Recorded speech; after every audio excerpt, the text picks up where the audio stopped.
What's going on, everyone? I have had quite a few comments lately calling the meta some of the most boring meta we've had in Star Wars Unlimited. And I will say it is a very stable and a very safe meta. But I wanted to dive into each of the different sets. For those of you that kind of maybe hadn't played during sets 2, 3, 4, 5, maybe even, we've had quite the shift, and in March, we're going to have the biggest shift in Star Wars Unlimited history, and it may end up being one of the craziest metas we see as people go around and try out a bunch of things.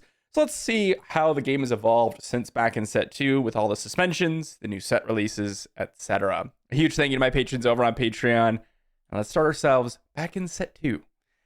So you want to remember this day? The Boba Fett days. And when you look at the actual meta and the events, by the way, we're on the Star Wars Limited Competitive Hub, which basically keeps track of the major tournaments. So the tournaments that typically have over 32 players and the ones that are going to be bigger tournaments, like planetary qualifiers, for example. Set 2 was the first iteration of the competitive environment. And this just kind of goes to show you how truly dominant Boba Fett was. Not only in the top 8 was Boba Fett responsible for 41% of the playfield. Again, that is an unprecedented number across any of the metas. But we had multiple iterations, both Boba Yellow and Boba Green being number 1 and number 2 best decks in the format. Following up with Boba Red being also almost in the top 5 decks. And then you even had Boba Blue, which, well, albeit further down, as a contender as well. But this was certainly a very, very aggressive meta. The decks that we were seeing oftentimes were, well, Boba Yellow, Boba Green, Sabine Green, and Han Yellow. They were the four most common options that you were seeing in the meta. And you could see that with the leader in top as well.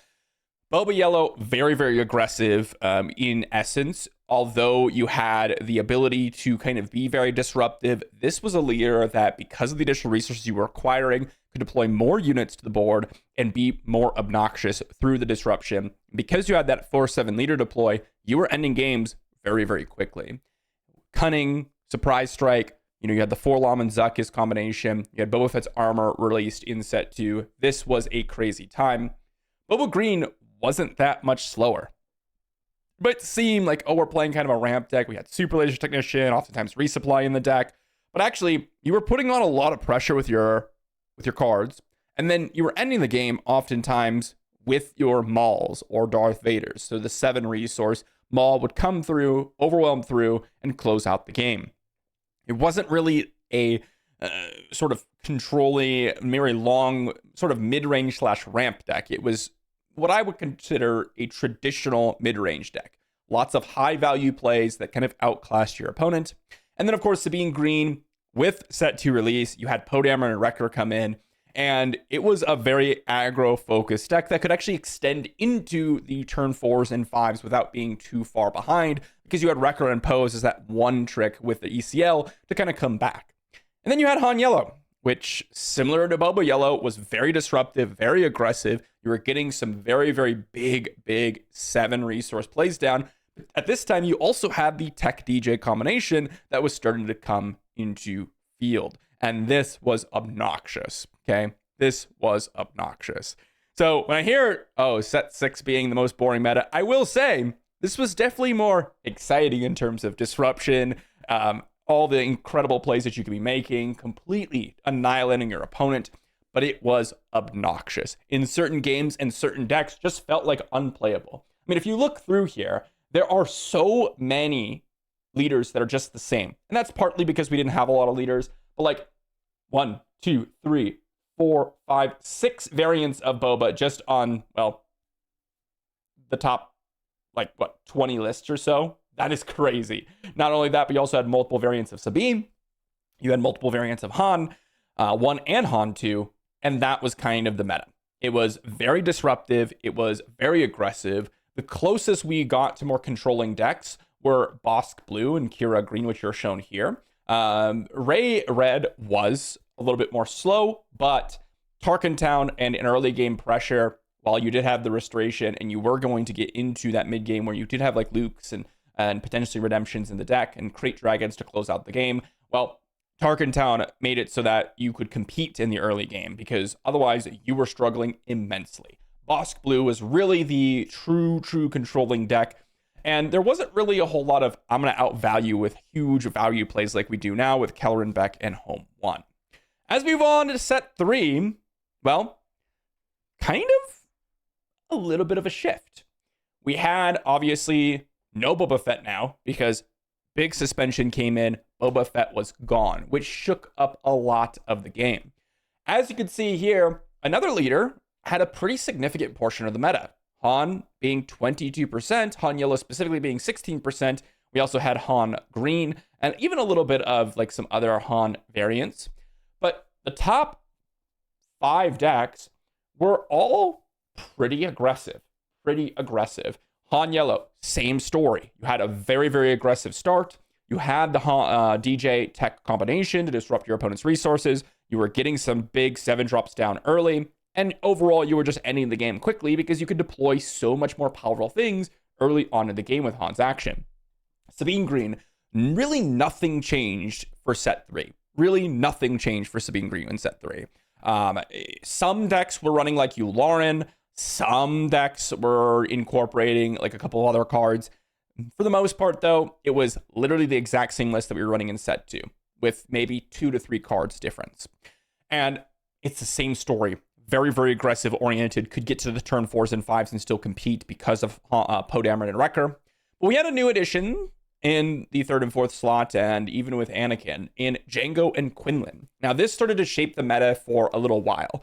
In set 2, 1 even as well, which didn't really get a whole great glimpse at that because we didn't have competitive tournaments, but set 1 and 2 were really focused on, being aggressive, but it wasn't so much so invested into Tarkin Town and disrupting your early play that you didn't feel this overwhelming oppression for some decks.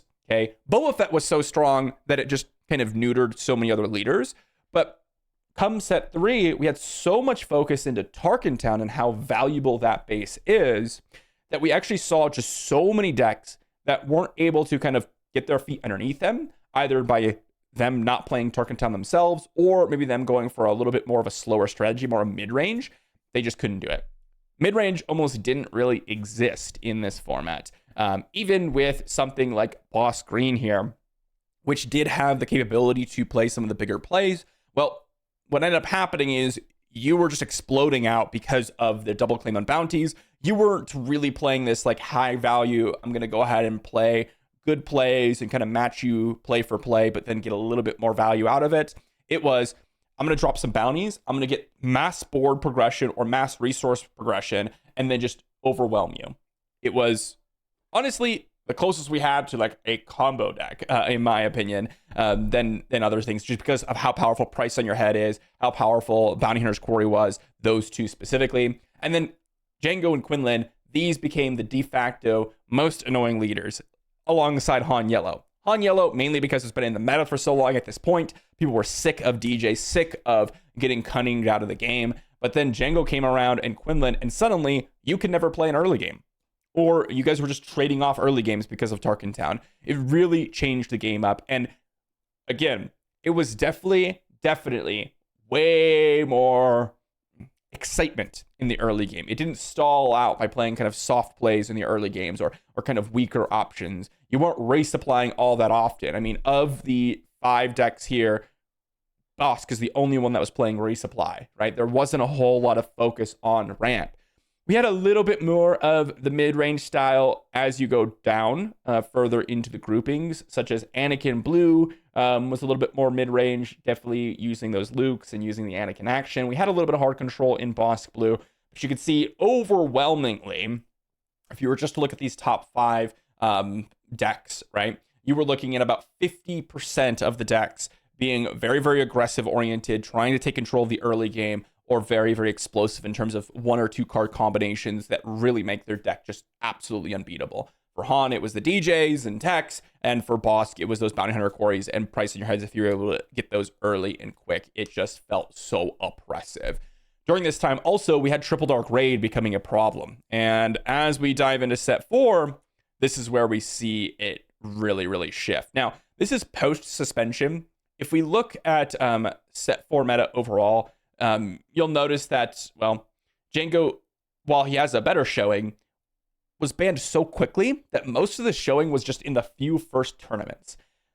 Not only Django being banned, but also we had DJ being crushed, Triple Dark Raid being crushed. These changes really shifted the game to where now we were actually able to play some later to deploy leaders a little bit more consistently.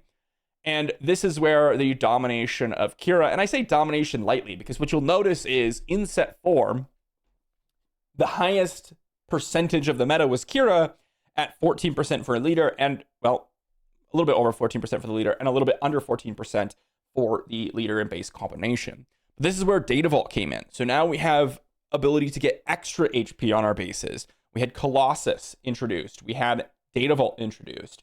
Before, all the bases that we had offering were subtracting your HP in for advantages in the early game. And Data Vault was supposed to be a disadvantage, right? Oh, you have to add more cards to your deck. But there were so many tools that these decks now had come set 4 that it honestly felt a little bit like an advantage in some cases because you had in certain matchups, well, more options that you otherwise wouldn't have ran because they were just slightly worse on average than the regular meta, that the extra 10 card slots you had to fill in. And so you actually ended up in an advantage in terms of matchup because of those extra 10 cards. And we got to see that very significantly. Of the top 10 decks, immediately 4 of them, Kira being one of them, which is the most played, all running Data Vault. A huge drop-off with Tarkin Town because, well, for one, since the deck started to become more late-game options, such as Ray Green or Kira Green or even Boba Green, people wanted to get to that 6 and 7 resource turn and end the game later on in the game versus absolutely rushing you down and taking you out with Tarkin Town. As such, well, Data Vault helped that because you had extra HP, but also Tarkin Town became a little bit less popular since there wasn't as many very important units to get a leg up on in the early game.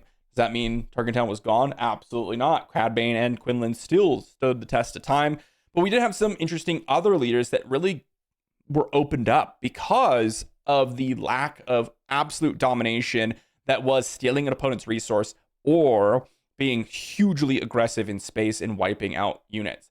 For example, Vader Yellow was possible because of the bans. It was not possible before the bans. For example, if we looked at the meta overall, you could see 79 overall, post-suspension, 79. It literally just didn't exist before Django's ban. Why? Because Django had not only the ability to completely ruin a game plan that wants to be putting out units and attacking, but also it was capable of doing so much damage across so many units, like small amounts of damage, but across so many units, that it would just wipe Vader off the face of the earth. And that was kind of the issue. Same thing happened in set 1 and set 2, where you really saw a huge amount of decks being pushed out because of Boba. Absolutely pushed out because of Boba. And that's why you had like 22% of the meta being Han, or 40% of the meta being Boba. And then as soon as, we had the Boba ban, then it was 22% of Han. And then with the DJ ban and the Django ban, suddenly we're getting to a more reasonable perspective where we're seeing a lot more decks have opportunities. It's not so top heavy.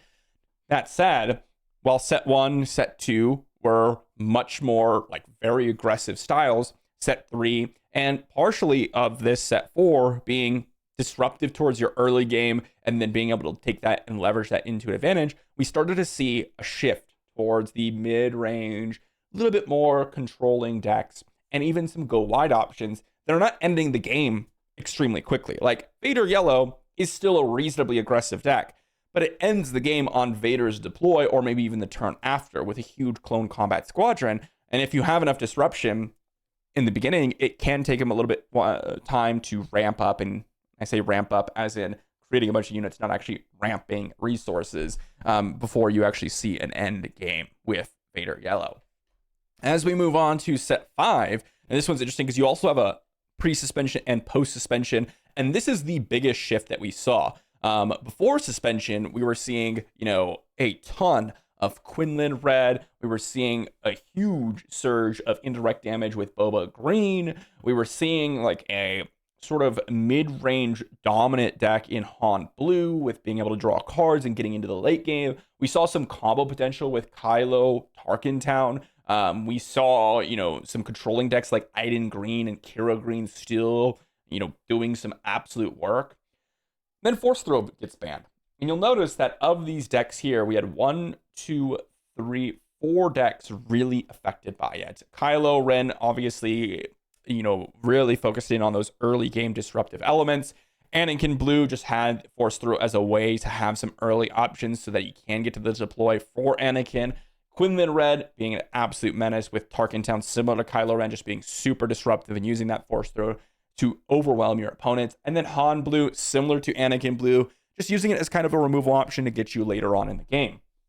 But this was honestly some of the most interesting meta times. We had a huge mechanic be released that was extremely impactful with the set 5 release, but we also had a lot of interaction. This was the most interaction heavy format that we had seen. Force Lightning was running rampant. Force Throw was running rampant. We had Fell the Dragon's Rivals Falls, takedowns. We had control decks running Super Laser Blasts and No Glories and all of these removal options that we were not seeing before. We even had a huge focus on Tarkin Town. Again, if you look, while Han was 14% of the meta as a leader, that is the lowest we had seen in any meta so far, and the Han Blue combination was almost 10%. This was one of the most evenly split metas, and honestly, before the suspension was one of the most balanced, even though Force Throw was looked at as being a problem. If we look at the post-suspension meta, well, arguably, for some people it got worse and arguably got better, but the whole game very much shifted a lot.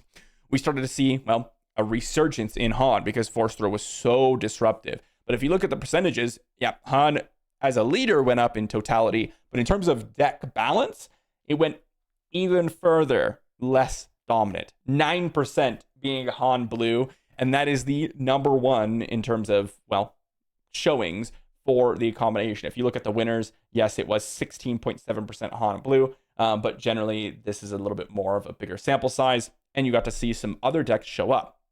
And some that are very exciting, like Palpatine Yellow, which is kind of a weird combination of being a disruptive ramp style deck where you are winning the game on like turn 8, turn 9, turn 10. We started to see like Yoda Yellows, which, well, or Yoda Greens, which we'll see more and more as we talk about set 6 in the most recent metas.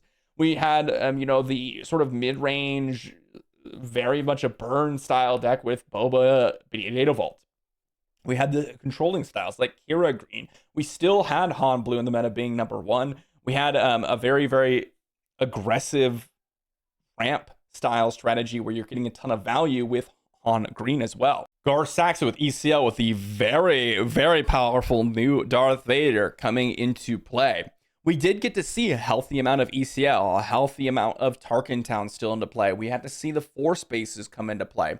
But overall, there was quite a bit of variety in just the way a lot of the decks, even if similar strategies, were winning, right? You had the kind of soft control Han Blue that was looking to leverage their additional cards and their additional resource advantage with the action to get down some big plays and get things done with. We had Han Green, which did have a little bit of ramp, but really just super acceleration to drop 7 drops and end the game extremely quickly, right? With the Millennium Falcon and Chewbacca, you could be closing out the game in like 4 turns with just those combinations of units, right? We had Cad Bane Tarkin Town, which still was focused on the disruptive elements of the game, where you had Tarkin Town in the ping action to really overwhelm your opponent. Sabine Green being the aggro, Kira being the more mid-range soft control strategy, Boba being, mid-range, but a little bit more of a burn game plan. Definitely a little bit of variety in here, and a very well-balanced kind of situation.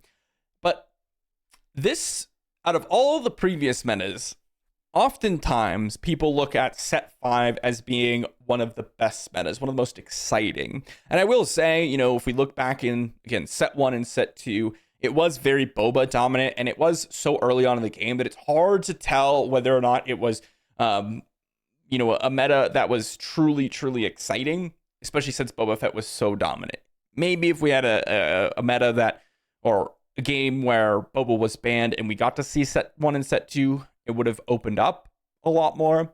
But because the competitive scene was so new, the game was so new, and we had Boba Fett be so dominant, it's hard to get a complete picture of those early sets. Set 3 and set 4, we started to see a little bit more towards Tarkin Town, a lot more interaction in the early game.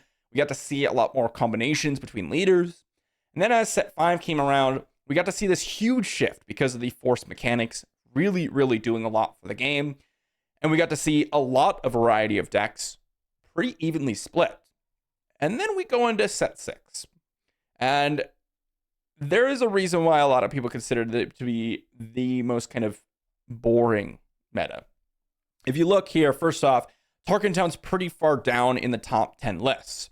We also have a shift towards, a little bit more of a dominant leader in Han 2. But overall, I think the balance of the meta is relatively solid. I don't think there's like a huge imbalance or that the meta is in a bad spot or anything.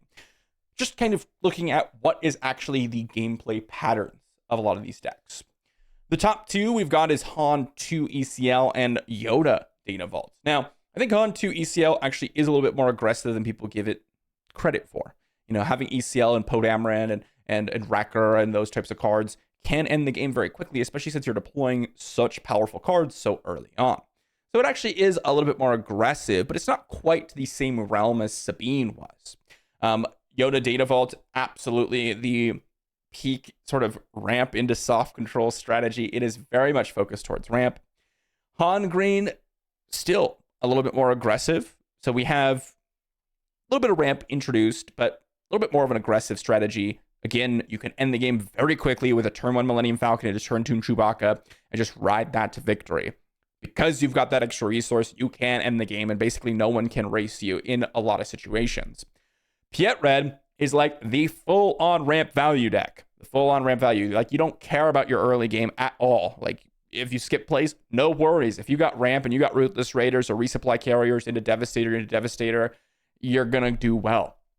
Anakin Data Vault, very similar to Yoda Data Vault. You're just trying to trade up in value and kind of getting to the late game and ramping a little bit with resupplying things, potentially even Spark of Hope. Han Blue, well, sort of that mid-range soft control strategy that we were typically used to, high value from the previous set. Kira Data Vault, very similar, sort of the soft control strategy. Doesn't really run Super Laser Blast anymore, but is removal oriented with a lot of high value plays like Darth Vader and Maul. I think that's kind of where a lot of people complain about this set in particular is as we dive into like Cad Bane and Sabe and Sabine, which are the bottom 3 of the top 10, these ones are definitely more early game disruptive, a lot more interaction, a lot more, back and forth. And I better do something quick, or otherwise I'm going to, get rushed down and end the game. I think that's where a lot of the excitement for a lot of these players came from. But the more mid-range, high value, I'm going to play my Caloran back, and then maybe you play a home one, or I play Yoda, and then maybe I can come back with that, I think leads itself to some interesting gameplay, because we haven't really seen that. Like, most of the decks in the past, either you were playing like the villainy shells that were getting to the late game and winning with, reinforcement walkers and Avengers and Darth Vaders and things like that, or you were playing a more heroism focused deck that was trying to end the game before they can do that. And we had that dichotomy. But now it's basically every deck wants to play their high value plays. Even more aggressive strategies like Han Green, Han 1 Green, that is, not the Han 2 ECL, does want to, value play Caloran backs and home ones and things like that. And they can compete, albeit they can get those down earlier than a lot of other decks. I think that's where it comes in. What is interesting about this, though, is there was a huge drop-off in Tarkin Town and ECL. A huge drop-off. Now, yes, there's still Han 2 ECL, but if you start to expand past that, you start to see some interesting decks like Palp Yellow, which is sort of a mid-range go-long deck. Vader Yellow, which is still your go-wide, sort of aggressive, end the game at turn 5 style.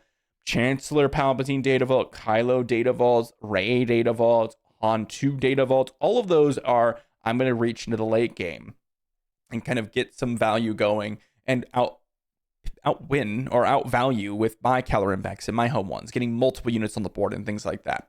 And it's sort of turned into a value fest, which is interesting because that's kind of what FFG wanted to do. So, it is some of the most stable meta, one of the most stable metas that we've seen. Definitely. I mean, I don't think it gets much better than the deck split that we've seen. Yes, you can refer back to set 5 post suspension and say, well, actually there was a better split then, and yes, maybe a little bit, but in general, this is as good as you can really ask for. Not many competitive formats have this evenly split up deck composition in their competitive ranks. With that said, come the next set, there's going to be some big shakeups, as we know, because a lot of these leaders, a lot of the cards aren't going to be here. The most interesting part is, where is the meta going to end up? What are we actually going to be playing? What themes are we going to be focusing on? What part of the game is going to be more important? Because we have gone through iterations where, that early to mid game in set 1 and set 2 with Boba Fett coming down and Sabine just being super dominant, those two in particular, that was really important. Set 3 and set 4, where we're seeing a lot of Tarkin Town be played. You needed to compete in the early game. After the suspension, a little bit less so, but before the suspension of Django, for sure, it was, if you did not have an early play, or you did not have a way to bypass Tarkin Town or play around Tarkin Town, or be able to suffer a Tarkin Town and still survive, you were just losing. Coming to set 5, and you've got a lot of value-oriented plays set up into huge value with force consumption, or on the flip side, you had the very disruptive, interaction heavy, it's going to go later because we have ways to interact with each other style of decks. And now you've got a lot less interaction because a lot of the events that we used to be playing aren't being played. You still have a little bit. Fel the Dragon's still very common. Take down rivals fall. We had open fires and overwhelming barrages all still in the game. But really it comes down to the actual units you're playing. And that's where the interaction comes in. It's a battle back and forth, which is what FFG wants. Now, we have seen some very powerful burn-style controlling cards, like the new Ignition with the new Super Laser Blast that deals damage.